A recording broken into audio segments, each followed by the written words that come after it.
नमस्कार साथियों, आप सभी का स्वागत है हमारे Khurana study official YouTube channel पर। और दोस्तों, आज हम बात करेंगे राजस्थान के भौगोलिक स्वरूपों की। और ये ज्योग्राफी का हमारा पहला टॉपिक है, जो माध्यमिक शिक्षा बोर्ड के माध्यम से जो रीट लेवल 1 और रीट लेवल 2 के लिए जो सिलेबस जारी किया था, तो ये ज्योग्राफी का पार्ट है और ये कॉमन पार्ट है। रीट लेवल 1 और रीट लेवल 2 दोनों के लिए बहुत ज़्यादा महत्वपूर्ण है। तो आप सभी विद्यार्थी इन नोट्सों को पढ़ेंगे। और साथियों, ये जो नोट्स हैं काफ़ी ज़्यादा इंपॉर्टेंट हैं आपके लिए। एनसीईआरटी और आरबीएससी की किताबों को भी इनमें शामिल किया गया है और आप सभी साथी इन हस्तलिखित नोट्सों को परचेज भी कर सकते हैं। और ये नोट्स हमारे मुकेश पंचोली जी के हैं। याद रखना, ये चीज़ आपको याद दिला देता हूँ मैं। मुकेश पंचोली जी के नोट्स हैं, ये उनकी ही क्लासों से तैयार किए हुए हैं। ठीक है, तो आपको एक ही जगह पर सारा मटेरियल, ऑल सब्जेक्ट आपको एक जगह मिल जाए तो बेटर रहेगा। रीट लेवल 1 और रीट लेवल 2 दोनों ही लेवलों के लिए है। यह क्लास बहुत ज़्यादा महत्वपूर्ण है। तो आप सभी साथी अब स्टार्ट करेंगे। इस टॉपिक का नाम है राजस्थान का भौगोलिक स्वरूप और इसको हम दो पार्टों के अंदर पढ़ेंगे। पहला पार्ट आज हम पढ़ेंगे इसका, ठीक है ना। तो चलिए, सबसे पहले हम बात करेंगे राजस्थान के नामकरण की, यानी राजस्थान का ज्योग्राफी की दृष्टि से जो हमारा सामान्य परिचय है उसके ऊपर अध्ययन करेंगे। तो आपको याद रखना है कि भूगोल, ठीक है ना, जो ज्योग्राफी शब्द है या भूगोल शब्द है वो एक लैटिन भाषा का शब्द है जिसका अर्थ होता है पृथ्वी का घूर्णन। ठीक है, आपको याद रखना है बिल्कुल ये कि ज्योग्राफी जो शब्द है या भूगोल शब्द है वो लैटिन भाषा का शब्द है जिसका अर्थ क्या है, पृथ्वी का घूर्णन करना। ठीक है, और जो भूगोल शब्द है साथियों, इसका सबसे पहले उपयोग जो किया था, पूछा जा सकता है एग्जाम में आपसे काफ़ी बार, इस भूगोल शब्द का सबसे पहले उपयोग एरेटोस्थेनीज ने किया था। एरेटोस्थेनीज के द्वारा इस भूगोल शब्द का सबसे पहले प्रयोग किया गया था। और भूगोल को व्यवस्थित रूप से और क्रमबद्ध रूप से किसने किया था, इस पर अध्ययन हिकेटियस ने किया था। याद रखेंगे, इसलिए इस हिकेटियस नामक जो हमारे भूगोल वेत्ता हैं, इनको भूगोल का वास्तविक जनक कहा जाता है। हिकेटियस को भूगोल का वास्तविक जनक भी कहते हैं। ठीक है, उसके बाद अगर आपसे पूछा जाए कि जो भूगोल है उसका आधुनिक जनक कौन है, यानी आधुनिक भूगोल का जनक कौन है, तो आपको याद रखना है हमबोल्ट है। कौन है, हमबोल्ट आधुनिक भूगोल के जनक हैं। उसके बाद याद रखेंगे कि ऋग्वेद में राजस्थान को क्या कहा है, ब्रह्मावर्त के नाम से जाना जाता है। जो हमारा ऋग्वेद है, जो ग्रंथ है, वेद हमारे 4 हैं, ठीक है ना, उनमें से ऋग्वेद में राजस्थान को ब्रह्मावर्त के नाम से जाना गया है। उसके बाद रामायण जो हमारा है, ठीक है, जो वाल्मीकि के द्वारा लिखा गया है, उस रामायण में वाल्मीकि ने राजस्थान को मरुकांतर नाम दिया है। काफ़ी बार एग्जाम में पूछ लिया भी गया भी है ये मरुकांतर नाम किस ग्रंथ के अंदर दिया गया है, तो रामायण के अंदर दिया गया है। ठीक है, और ये वाल्मीकि जी ने दिया है। और अब आपको आगे बढ़ना है। अब यहाँ पर हम आगे सभी प्रकार के नामकरणों की बात करते हैं। तो देखिएगा, मरुकांतर शब्द अभी मैं आपको बता रहा था कि वाल्मीकि जी ने रामायण में दिया है। और राजपूताना शब्द, ठीक है, राजपूताना जो शब्द है वो जॉर्ज थॉमस ने दिया है और 1800 ईस्वी में दिया है। और राजस्थान शब्द है, ये राजस्थान शब्द हमारा, ये कर्नल जेम्स टोड ने दिया है। किसने दिया है, कर्नल जेम्स टोड ने राजस्थान शब्द का उल्लेख किया है। और इसलिए इस राजस्थान शब्द को अन्य नामों से भी जाना जाता है। याद रखेंगे, मरु प्रदेश, राजस्थान, राजपूताना, रजवाड़ा और मरुवार, ये सभी नाम कर्नल जेम्स टोड ने दिए हैं। और राजस्थानी शब्द, ये राजस्थानी जो नाम है ये हमारा जॉर्ज ग्रियर्सन ने दिया था और 1912 ईस्वी में दिया था। तो याद रखना है आपको राजस्थान के नामकरणों के बारे में, अगर एग्जाम में क्वेश्चन आ भी जाए तो आपका बिल्कुल गलत नहीं होगा। ठीक है, चलिए आगे बढ़ते हैं। अब हम बात करते हैं स्पेशल इन कुछ इतिहासकारों की। तो सबसे पहले आते हैं हमारे जॉर्ज थॉमस। जॉर्ज थॉमस की बात करते हैं तो ये 1800 ईस्वी के अंदर इन्होंने राजस्थान को राजपूताना नाम दिया था और ये आयरलैंड के निवासी हैं। जॉर्ज थॉमस आयरलैंड के निवासी है। और ये जॉर्ज थॉमस दौलत राव सिंधिया के कमांडर भी रहे। ठीक है ना, दौलत राव सिंधिया जो है उसके कमांडर थे। और सबसे पहले अगर आपसे पूछा जाए कि ये जॉर्ज थॉमस हैं, वो राजस्थान में सबसे पहले कब और कहाँ पर आए, तो राजस्थान में सबसे पहले 1758 ईस्वी में शेखावाटी क्षेत्र के अंदर आए थे। ठीक है, याद रखना है, 1758 में शेखावाटी क्षेत्र में जॉर्ज थॉमस सबसे पहले राजस्थान आए थे। अच्छे से पढ़ना है, एक भी प्रश्न आपका गलत नहीं होगा यहाँ पर। ठीक है ना, मैंने पूरे एनसीईआरटी की किताब और बड़ी बड़ी गाइड्स जो है आपकी सबको इन्वॉल्व करते हुए यहाँ पर आपके नोट्स बनाए हैं और आपको समझ में भी आ रहा होगा, हैंड रिटेन नोट्स। ठीक है, बीकानेर में जॉर्ज थॉमस की मृत्यु हो गई थी। अब आपसे पूछा जाए जॉर्ज थॉमस की मृत्यु कहाँ पर हुई, तो बीकानेर में हुई थी। और याद रखना है जॉर्ज थॉमस ने मौखिक रूप से राजस्थान को 18वीं ईस्वी में, ठीक है ना, राजपूताना नाम दिया था। उसके बाद आते हैं हमारे जॉर्ज थॉमस के शिष्य हैं जिसका नाम है विलियम फ्रैंकलिन। विलियम फ्रैंकलिन ये जॉर्ज थॉमस के शिष्य थे और 1805 ईस्वी में आए थे, ठीक है। तो इन्होंने एक पुस्तक लिखी थी, इस पुस्तक का नाम विशेषकर आपको याद रखना है military memorial of mister George Thomas, military memorial of mister George Thomas. और इस पुस्तक का प्रकाशन लॉर्ड वेलेजली ने किया था। और इन्होंने इस पुस्तक में क्या लिखा था, आपको याद रखना है, इस पुस्तक में इन्होंने लिखा था कि जॉर्ज थॉमस ऐसे पहले व्यक्ति थे जिन्होंने राजस्थान को 18वीं ईस्वी में, ठीक है, 1800 ईस्वी में राजपूताना शब्द नाम दिया था। क्लियर, याद रखना है। अब यहाँ पर हम नामकरण की बात कर रहे हैं राजस्थान का, तो राजस्थान के नामकरण से आपका एक भी प्रश्न एग्जाम में बाहर नहीं जाएगा अगर एग्जामिनर पूछता है तो, ठीक है। उसके बाद आते हमारे मूनोत नैणसी। मूनोत नैणसी के द्वारा एक ग्रंथ लिखा गया था भैया जिसका नाम है नैणसीरी ख्यात, ठीक है। ये पुस्तक थी और 1965 में लिखी गई थी और इन्होंने राजस्थान शब्द का इस ग्रंथ में या इस पुस्तक में सबसे पहले उल्लेख किया था। दूसरा ग्रंथ है हमारा बीरवान का, ठीक है। बीरवान की एक पुस्तक है या ग्रंथ है जिसका नाम है राजरूपक। ये 1731 में प्रकाशित हुई थी और राजस्थान शब्द का उल्लेख इस पुस्तक में भी मिलता है। उसके बाद आते हैं हमारे कर्नल जेम्स टोड, और कर्नल जेम्स टोड के बारे में भी आपको विस्तार से याद रखना है। देखिएगा, ये कर्नल जेम्स टोड हम भूगोल की दृष्टि से पढ़ रहे हैं तो राजस्थान के इतिहास के जनक कहलाते हैं। राजस्थान इतिहास के अगर आपसे जनक पूछा जाए या पितामह पूछा जाए, आधुनिक जनक पूछा जाए इतिहास के, तो वो कर्नल जेम्स टोड हैं। और कर्नल जेम्स टोड को घोड़े वाले बाबा के नाम से भी जाना जाता है। इन्होंने घोड़े पर बैठ करके पूरे राजस्थान का इतिहास लिखा था और इन्होंने वैज्ञानिक दृष्टि से सबसे पहले इतिहास को लिखने वाले पहले व्यक्ति कर्नल जेम्स टोड थे। इन्होंने इस राजस्थान को सबसे पहले राजस्थान नाम जो दिया था राजपूताना को, वो 1829 ईस्वी में दिया था। ये भी आपको याद रखना है। आगे बढ़ते हैं कर्नल जेम्स टोड में। तो कर्नल जेम्स टोड राजस्थान में सबसे पहले कब आए थे, तो याद रखना ये आए थे 1829 में और मांडलगढ़ भीलवाड़ा के अंदर आए थे, ठीक है। और इन्होंने अपना जैन यति ज्ञानचंद को गुरु बना लिया था। कर्नल जेम्स टोड सबसे पहले मांडलगढ़ भीलवाड़ा में आए थे और जैन यति ज्ञानचंद को अपना गुरु बना लिया। कर्नल जेम्स टोड के कहने पर ही 1818 ईस्वी में मेवाड़ के राजा भीम सिंह ने ईस्ट इंडिया कंपनी के साथ में संधि की थी।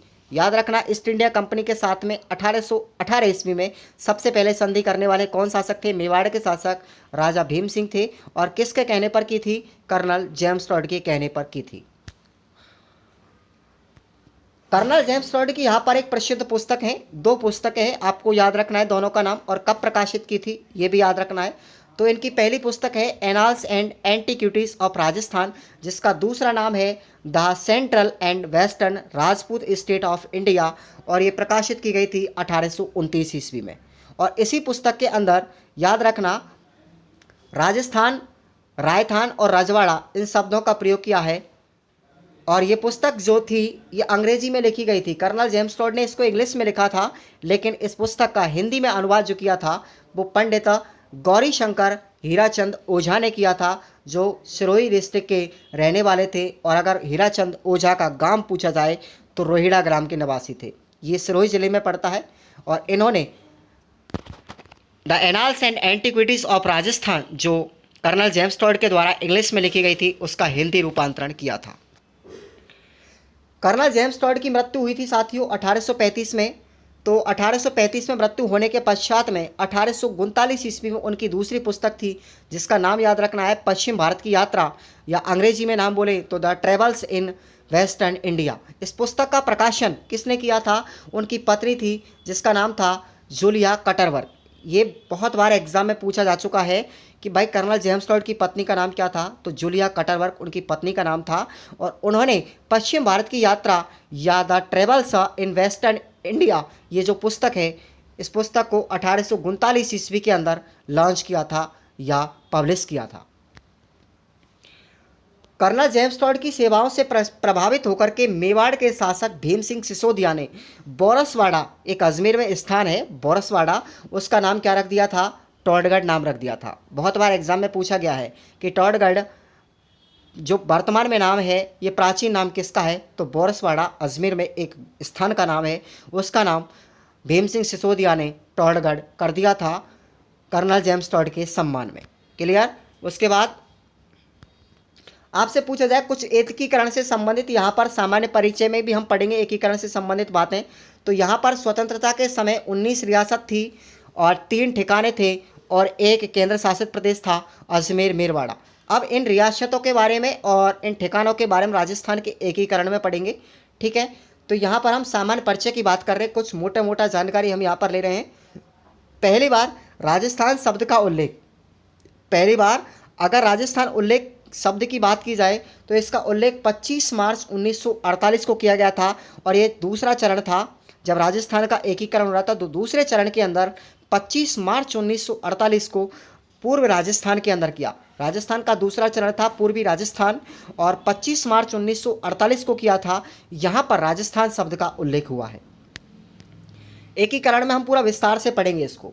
ठीक है, तो कर्नल जेम्स टॉड के द्वारा संबोधित शब्द राजस्थान दूसरी बार। ठीक है, तो याद रखना कर्नल जेम्स टॉड ने तो पहली बार राजस्थान शब्द का उल्लेख किया है या संबोधन किया है, लेकिन दूसरी बार इस राजस्थान शब्द का संबोधन नेहरू जी ने किया था। और कहाँ पर किया था? अखिल भारतीय देशी राज्य लोक परिषद के सम्मेलन में किया था और 9 सितंबर 1946 को किया था। ये आपको दोनों ही फैक्ट याद रखने हैं। कर्नल जेम्स टॉड के अलावा राजस्थान शब्द का उल्लेख नेहरू जी ने अखिल भारतीय देशी राज्य लोक परिषद सम्मेलन में 9 सितंबर 1946 को राजस्थान शब्द का संबोधन किया था। आपसे पूछा जाए कि राजस्थान दिवस कब मनाया जाता है, तो 30 मार्च 1949 को मनाया जाता है और 26 जनवरी 1950 को राजस्थान शब्द को यहाँ पर मान्यता मिल चुकी थी। इसलिए यहाँ पर आगे बात करते हैं। राजस्थान का जो संपूर्ण एकीकरण हुआ था 1 नवंबर 1956 को कंप्लीट हुआ था, इसलिए राजस्थान का स्थापना दिवस हम 1 नवंबर को मनाते हैं। ये वेरी वेरी इंपॉर्टेंट नोट्स यहाँ पर लिखा हुआ है, इसको आप लोग ध्यान से पढ़ेंगे कि सबसे पहले राजस्थान शब्द का प्राचीनतम उल्लेख अगर देखा गया तो वो खीमल माता के मंदिर में एक प्रशस्ति है, वहाँ पर उत्कीर्ण उस प्रशस्ति पर वसंतगढ़ सिरोही। ठीक है, ये खीमल माता मंदिर पड़ता है वसंतगढ़ सिरोही में, जहाँ पर वसंतगढ़ शिलालेख है। उस शिलालेख के अंदर राजस्थानादित्य शब्द का सबसे पहले प्रयोग किया गया था। यहाँ पर ये विशेषकर आपको याद रखना है। आगे बात करते हैं हम राजस्थान की संभागीय व्यवस्था की। अब संभागीय व्यवस्था भी हमारे राजस्थान के भौगोलिक स्वरूप के अंदर आती है। यहाँ पर हम राजस्थान के भौगोलिक स्वरूप में 3 टॉपिक पढ़ेंगे। पहला हमने पढ़ लिया है राजस्थान का सामान्य परिचय, और उसके बाद हम पढ़ेंगे राजस्थान का संभागीय व्यवस्था, और तीसरा पढ़ेंगे राजस्थान के भौतिक प्रदेश। ठीक है, राजस्थान के भौतिक प्रदेशों को हम अगले पार्ट में पढ़ेंगे। आज हम पढ़ लें साथ में ही राजस्थान की संभागीय व्यवस्था। तो सबसे पहले हम बात करते हैं संभाग क्या चीज़ होती है। संभाग एक प्रशासनिक इकाई है जो 2 या 2 से अधिक जिलों को मिला करके बनाई जाती है, वो संभाग कहलाता है। संभाग होता है वो जिला और राज्य सचिवालय के मध्य की कड़ी के रूप में कार्य करता है। संभाग से नीचे होता है जिला और संभाग से ऊपर होता है राज्य सचिवालय। तो उन दोनों के बीच की कड़ी का काम करती है, जिला और सचिवालय के बीच का काम करती है संभाग। ठीक है, तो संभाग का प्रशासनिक प्रमुख आपको याद रखना है। संभाग का जो हेड होता है वो संभागीय आयुक्त होता है, और ये कौन होता है? कोई भी भारतीय प्रशासनिक सेवा अधिकारी या IAS ऑफिसर होता है। क्लियर? जो UPSC टॉपर होता है, और यह पद 1829 में। अब आपसे पूछा जाए कि सबसे पहले संभागीय जो शब्द था या जो पद था, इस शब्द का सबसे पहले प्रयोग किसने किया था? तो आपको याद रखना है 1829 ईस्वी में किया था, विलियम बेंटिंक ने किया था। अब ये बनाया क्यों था विलियम बेंटिंक ने? कि कलेक्टरों के ऊपर जो कार्य करने की निगरानी के लिए इस पद को बनाया था, और ये जिला कलेक्टर और मुख्य सचिव के बीच में कार्य करता है।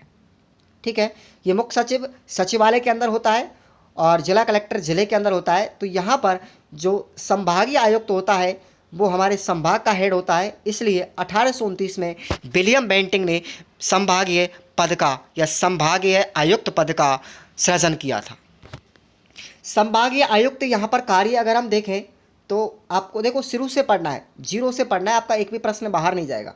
यह अधीनस्थ जिलों के प्रशासन पर नियंत्रण करता है। कार्यों की बात करें तो यह अधीनस्थ जिलों के प्रशासन पर नियंत्रण और उसके कार्यों में समन्वय स्थापित करने का कार्य करता है, और यह संभाग में संचालित योजनाओं की मॉनिटरिंग करता है, सार्वजनिक के वितरण प्रणाली पर भी नियंत्रण करता है, भू राजस्व से संबंधित मामलों की जन सुनवाई करता है और प्रशासनिक प्रक्रिया में बरती जाने वाली जो भी अनियमित व्यवस्थाएं हैं उनकी भी जांच करता है। तो ये संभागीय आयुक्त के कार्य है। निष्कर्ष की अगर हम बात करते हैं यहाँ पर, तो संभागीय आयुक्त जो होता है वो राजस्व, न्यायिक, प्रशासनिक, नियंत्रणकारी वो सारी शक्तियाँ एक प्रशासनिक आयुक्त को या संभागीय आयुक्त को प्राप्त होती है। यहाँ पर अब बात करते हैं हम पदों की, तो देखिएगा संभागीय आयुक्त, यहाँ पर जिला कलेक्टर कितने होते हैं हमारे राज्य में? 33 जिला कलेक्टर हैं और उनके ऊपर 7 संभागीय आयुक्त होते हैं। 7 संभाग हैं हमारे राज्य के अंदर, तो उन 7 संभागों में प्रत्येक संभाग में एक संभागीय आयुक्त होता है और उन समस्त संभागीय आयुक्तों के ऊपर काम करने वाला होता है साथियों हमारा मुख्य सचिव, और ये पूरे राज्य का एक होता है, ठीक है, जिसको हम डीजीपी के नाम से जानते हैं, जिसको हम डीजीपी के नाम से जानते हैं, ठीक है, पुलिस महानिदेशक जिसको हम कहते हैं।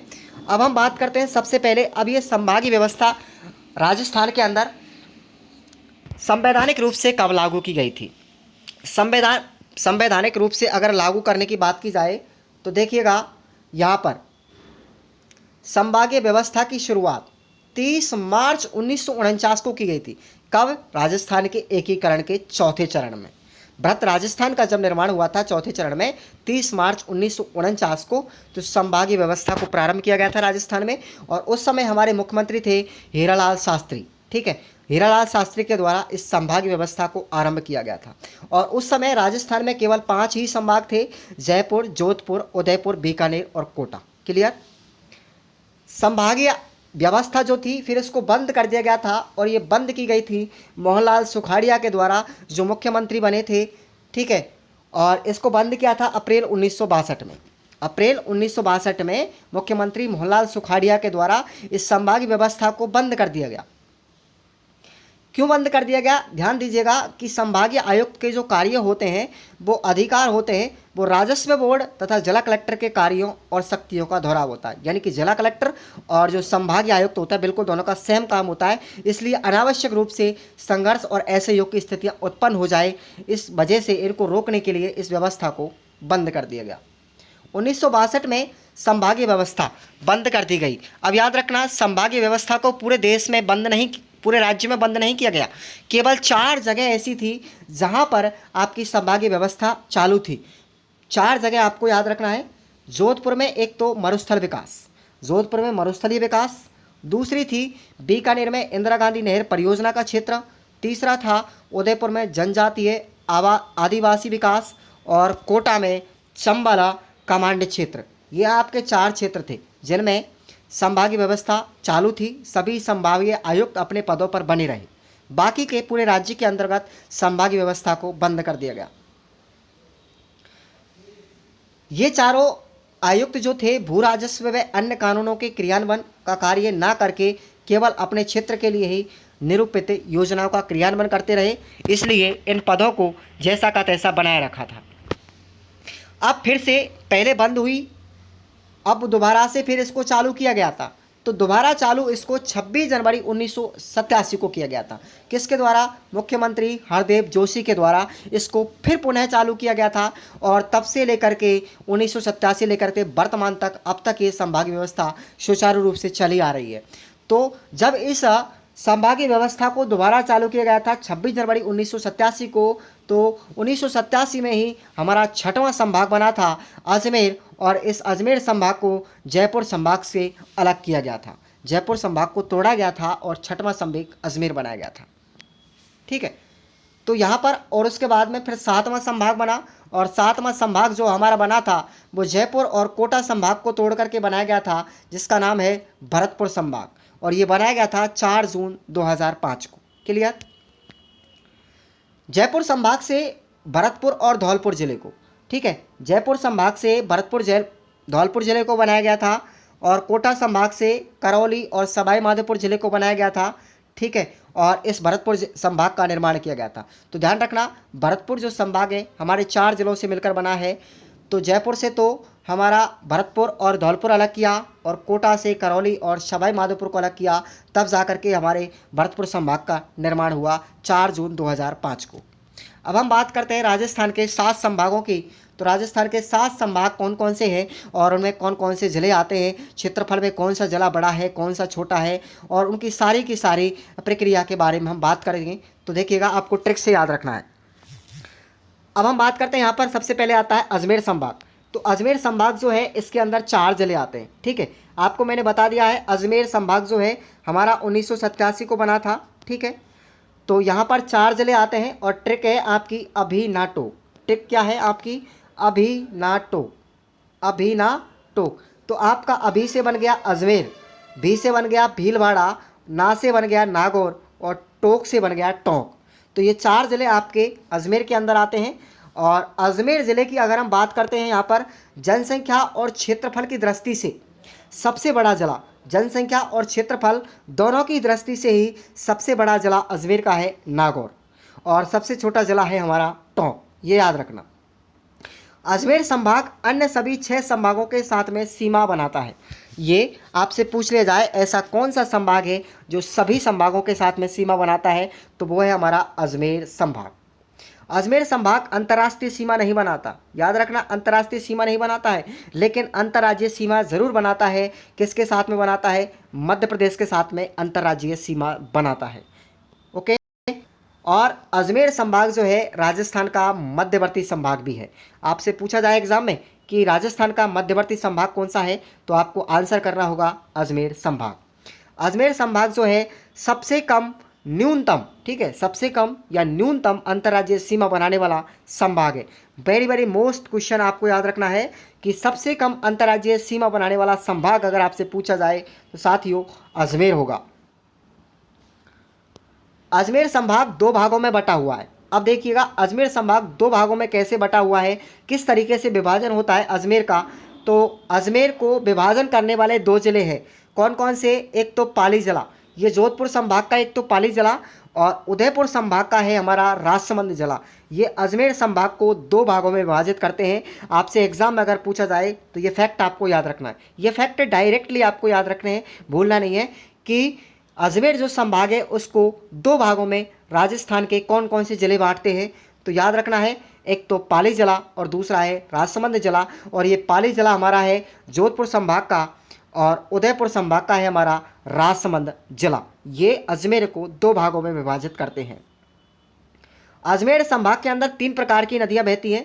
3 प्रकार की नदियों का प्रवाह होता है, अरब सागर की, बंगाल की खाड़ी की और आंतरिक प्रवाह की। यहाँ पर तीनों प्रकार की नदियाँ बहती हैं। ठीक है, उसके बाद अगला आता है हमारा जोधपुर संभाग। तो जोधपुर संभाग में आपके 6 जिले आते हैं।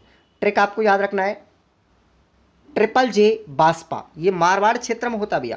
मारवाड़ क्षेत्र जोधपुर संभाग है हमारा पूरा, और इसमें 6 जिले आते हैं। पहला है हमारा जैसलमेर, दूसरा है जालौर, तीसरा है जोधपुर, चौथा है बाड़मेर, 5वां है सिरोही और 6वां है पाली। ये 6 जिले हो गए, जैसलमेर, जोधपुर, जालौर, बाड़मेर, सिरोही और पाली। ये जोधपुर के 6 जिले हैं जोधपुर संभाग के। और सबसे अगर बड़ा क्षेत्रफल में आपसे पूछा जाए जोधपुर संभाग का तो जैसलमेर है, और सबसे छोटा जिला अगर आपसे क्षेत्रफल में पूछा जाए जोधपुर संभाग का तो सिरोही है। दोनों ही याद रखना। जनसंख्या की दृष्टि से अगर पूछा जाए जोधपुर संभाग का सबसे बड़ा जिला तो जोधपुर ही है, और सबसे छोटा जिला पूछा जाए तो आपका जैसलमेर है। जोधपुर संभाग 3 संभागों के साथ में सीमा बनाता है। तो वो 3 संभाग कौन कौन से हैं आपको याद रखना है, बीकानेर, अजमेर और उदयपुर। बीकानेर, अजमेर और उदयपुर, इन 3 संभागों के साथ में जोधपुर संभाग सीमा बनाता है। और यह संभाग अंतर्राष्ट्रीय सीमा और अंतर्राज्यीय सीमा दोनों ही बनाता है। ये फैक्ट भी आपको याद रखना है कि भाई जोधपुर जो संभाग है अंतर्राष्ट्रीय और अंतर्राज्यीय दोनों ही सीमा बनाता है, ऐसा कोई भी संभाग नहीं है इसके अलावा। आपसे पूछा जाए कि अंतर्राष्ट्रीय सीमा अभी किसके साथ बनाता है तो पाकिस्तान के साथ में बनाता है। अब पाकिस्तान के साथ जब ये अंतर्राष्ट्रीय सीमा बनाएगा तो जोधपुर संभाग के ऐसे कौन से 2 जिले हैं जो पाकिस्तान के साथ में अंतर्राष्ट्रीय सीमा बनाते हैं, तो याद रखेंगे जैसलमेर और बाड़मेर। और अंतर्राज्यीय सीमा बनाता है गुजरात के साथ में, ठीक है ना, गुजरात के साथ में अंतर्राष्ट्रीय सीमा बनाता है। और जोधपुर संभाग है हमारा सर्वाधिक क्षेत्रफल वाला संभाग भी है। सर्वाधिक क्षेत्रफल वाला संभाग जोधपुर ही है और सर्वाधिक दशकीय वृद्धि दर वाला संभाग भी जोधपुर है। न्यूनतम साक्षरता वाला संभाग भी हमारा जोधपुर है और न्यूनतम जनसंख्या घनत्व वाला संभाग भी हमारा जोधपुर है और सर्वाधिक अंतर्राष्ट्रीय सीमा बनाने वाला संभाग, अब याद रखना, सर्वाधिक अंतर्राष्ट्रीय सीमा किसकी है? जोधपुर संभाग की है। ये भी फैक्ट आपको सभी याद रखने, ठीक है। अगला आता है हमारा नंबर 3 उदयपुर संभाग। उदयपुर संभाग के अंदर भी 6 जिले आते हैं, ठीक है। अब आपको ट्रिक याद रखना है, ये मेवाड़ क्षेत्र में आते हैं, सारे के सारे मेवाड़ क्षेत्र के जो भी जिले हमारे 6 वो सभी आएंगे। तो उदय व प्रताप रांची में डूबा, उदय व प्रताप रांची में डूबा, ये ट्रिक आपको याद रखना है। तो उदय से बन गया उदयपुर, प्रताप से बन गया प्रतापगढ़, राज से बन गया राजसमंद, ची से बन गया चित्तौड़गढ़, डू से बन गया डूंगरपुर और बा से बन गया बांसवाड़ा। तो 6 जिले आपको कंठस्थ याद रखने उदयपुर संभाग के। उदयपुर संभाग का क्षेत्रफल के आधार पर सबसे बड़ा जिला अगर आपसे पूछा जाए तो उदयपुर है। उदयपुर संभाग का सबसे बड़ा या क्षेत्रफल में जो जिला है वो उदयपुर है और सबसे छोटा जिला आपका डूंगरपुर है। जनसंख्या की दृष्टि के आधार पर पूछा जाए तो सबसे बड़ा जिला आपका उदयपुर होगा और सबसे छोटा जिला आपका यहाँ पर प्रतापगढ़ होगा। सबसे बड़ा जिला उदयपुर और सबसे छोटा जिला आपका प्रतापगढ़ होगा। ये जनसंख्या के आधार पर है। और उदयपुर संभाग जो है याद रखेंगे, उदयपुर संभाग बिल्कुल भी अंतर्राष्ट्रीय सीमा नहीं बनाता, ये याद रखना है। अंतर्राष्ट्रीय सीमा, अंतर्राज्यीय सीमा की अगर हम बात करते हैं तो केवल 2 राज्यों के साथ बनाता है, एक तो हमारा मध्य प्रदेश है, दूसरा हमारा गुजरात है। उदयपुर जो संभाग है हमारा मध्य प्रदेश के साथ में 2 बार सीमा बनाता है, ठीक है, 2 बार सीमा बनाता है। उदयपुर संभाग को 2 भागों में विभाजित करने वाला जो संभाग है वो जयपुर संभाग का भीलवाड़ा जिला, ये भी आपको याद रखना, कंठस्थ याद रखना है ये फैक्ट कि उदयपुर संभाग को कौन सा जिला 2 भागों में बांटता है, तो भीलवाड़ा जिला है। संभाग पूछा जाए तो अजमेर संभाग का है, अजमेर संभाग का भीलवाड़ा जिला उदयपुर संभाग को 2 भागों में विभाजित कर देता है। सर्वाधिक लिंगानुपात वाला जिला, सर्वाधिक लिंगानुपात वाला जिला भी कौन सा है? उदयपुर है। सर्वाधिक जनजातीय आबादी वाला जिला, सर्वाधिक जनजातीय आबादी वाला जिला, तो ये भी कौन सा है? उदयपुर है। सर्वाधिक नदियों का उद्गम वाला जिला, यानी सबसे ज़्यादा नदियाँ किस संभाग से निकलती हैं? उदयपुर से। और सर्वाधिक अंतर्राज्यीय सीमा बनाने वाला संभाग भी कौन सा है? उदयपुर। उदयपुर संभाग से याद रखना कर्क रेखा गुजरती है, क्योंकि उदयपुर संभाग के अंतर्गत हमारे डूंगरपुर और बांसवाड़ा 2 जिले आते हैं, इसलिए यहाँ पर उदयपुर संभाग से कर्क रेखा गुजरती है। और उदयपुर संभाग में अरब सागर की नदियाँ और बंगाल प्रवाह की नदियाँ यहाँ पर बहती हैं, ठीक है, इससे होकर गुजरती हैं। और उदयपुर संभाग जो है हमारा 3 संभागों से सीमा लगाता है, पहला जोधपुर, दूसरा अजमेर और तीसरा कोटा संभाग। सबको याद रखना फैक्ट को बारी बारी से, ठीक है। कैसा लग रहा है? आप लोग एप्लीकेशन को आप लोग डाउनलोड कर लेंगे, हमारा एप्लीकेशन यही नाम से खुराना स्टडी ऑफिशियल, आपको डिस्क्रिप्शन बॉक्स में लिंक दे दी जाएगी। मुकेश पंचोली जी हैं, उनके बहुत शानदार नोट से आप लोग पढ़ेंगे एक बार में तो आपको आसानी से याद हो जाएगा, ठीक है। अब जयपुर संभाग की हम बात करते हैं तो जयपुर संभाग के अंदर 5 जिले आते हैं। 5 जिले कौन कौन से हैं? अब देखिएगा ट्रिक के माध्यम से। अजय सीकर से 2 झुंझुनू लाना, अजय सीकर से 2 झुंझुनू लाना, और ये ढूंढाड़ प्रदेश के क्षेत्र हैं। ढूंढाड़ जो प्रदेश है उसके ज़िले हैं। तो पहला है हमारा अलवर, दूसरा जयपुर, तीसरा हमारा सीकर है, और दौसा और फिर झुंझुनू, ये 5 ज़िले हैं। और आपसे पूछा जाए कि जयपुर संभाग का क्षेत्रफल और जनसंख्या दोनों के आधार पर बता रहा हूँ एक साथ, तो क्षेत्रफल में भी और जनसंख्या में भी सबसे बड़ा जिला जयपुर है, और क्षेत्रफल में सबसे छोटा और जनसंख्या में सबसे छोटा जिला दौसा है। जयपुर संभाग है वो अंतर्राष्ट्रीय सीमा नहीं बनाता है, लेकिन अंतर्राज्यीय सीमा बनाता है। किसके साथ? हरियाणा के साथ। सर्वाधिक जनसंख्या वाला संभाग जयपुर है, और सर्वाधिक साक्षरता वाला संभाग भी जयपुर है, और सर्वाधिक SC कास्ट यानी अनुसूचित जाति भी कहाँ पर निवास करती है? जयपुर संभाग के अंदर। जयपुर संभाग से 2 तरह की प्रवाह की नदियाँ निकलती है, एक तो बंगाल प्रवाह की और दूसरी आंतरिक प्रवाह की नदियाँ इससे होकर निकलती हैं। और जयपुर संभाग से 3 संभाग सीमा लगाते हैं, कौन कौन से, याद रखना है, बीकानेर, अजमेर और भरतपुर। क्लियर। उसके बाद में है हमारा पांचवा संभाग, के अंदर 4 जिले आते हैं। ट्रिक आपको बहुत छोटी सी याद रखना है, बीग चूहा, बीग चूहा, बी से बीकानेर, गे से गंगानगर, चू से चूरू और हा से हनुमानगढ़। क्लियर। और यहाँ पर हम बात करते हैं क्षेत्रफल के आधार पर, बीकानेर का सबसे बड़ा जिला है बीकानेर और सबसे छोटा जिला है गंगानगर, और जनसंख्या के आधार पर हम बात करते हैं तो सबसे बड़ा जिला बीकानेर और सबसे छोटा जिला हनुमानगढ़ है। क्लियर। बीकानेर संभाग की अंतर्राज्यीय सीमा की अगर हम बात करते हैं तो अंतर्राज्यीय सीमा हमारी लगती है पंजाब और हरियाणा के साथ, और अंतर्राष्ट्रीय सीमा लगती है हमारी पाकिस्तान के साथ। बीकानेर संभाग न्यूनतम दशकीय वृद्धि दर वाला संभाग है। आपसे पूछ लिया जाए कि न्यूनतम दशकीय वृद्धि वाला संभाग कौन सा है, बीकानेर है। और न्यूनतम अंतर्राष्ट्रीय सीमा बनाने वाला, न्यूनतम अंतर्राष्ट्रीय सीमा बनाने वाला संभाग है बीकानेर, याद रखना है, बीकानेर है। और सर्वाधिक अंतर्राष्ट्रीय सीमा किसकी है, जोधपुर संभाग की। ये दोनों फैक्ट याद रखना। और बीकानेर संभाग में केवल आंतरिक प्रवाह की नदियाँ बहती है, ये भी फैक्ट इंपॉर्टेंट है। केवल आंतरिक प्रवाह की नदियाँ कौन से संभाग में बहती है, बीकानेर संभाग में। और याद रखना, बीकानेर संभाग जो है हमारा, वो इंदिरा गांधी नहर परियोजना से सर्वाधिक लाभान्वित होता है, और ये 3 संभागों के साथ में सीमा बनाता है। 3 संभाग याद रखने हैं, जयपुर, अजमेर और जोधपुर। कोटा संभाग छठवां है हमारा। कोटा संभाग में 4 जिले आते हैं, और ट्रिक है हमारी, बाबू को झाला दे। तो बा से बारा, बू से बूंदी, को से कोटा और झाला से झालावाड़। यह हाड़ौती प्रदेश के जिले हैं। और कोटा का क्षेत्रफल में सबसे बड़ा अगर आपसे जिला पूछा जाए तो 12 है, और सबसे छोटा जिला पूछा जाए तो आपका कोटा है। ठीक है, सबसे बड़ा 12 और सबसे छोटा कोटा। जनसंख्या के आधार पर पूछा जाए तो सबसे बड़ा जिला आपका कोटा होगा और सबसे छोटा जिला आपका बूंदी होगा। कोटा संभाग अंतर्राष्ट्रीय सीमा नहीं बनाता है, याद रखना, लेकिन अंतर्राज्यीय सीमा बनाता है मध्य प्रदेश के साथ। और न्यूनतम जनसंख्या वाला संभाग भी कौन सा है, कोटा है। और कोटा से सर्वाधिक प्रभावित होती है। सबसे ज़्यादा नदियाँ किस संभाग से निकलती हैं, कोटा से निकलती हैं। ये फैक्ट काफ़ी बार एग्जाम में पूछा गया है। और कोटा से केवल बंगाल प्रवाह की नदियाँ प्रभावित होती है। और कोटा जो संभाग है वो 3 संभागों के साथ में सीमा बनाता है, अजमेर, उदयपुर और भरतपुर। ये तीनों ही संभाग याद रखना।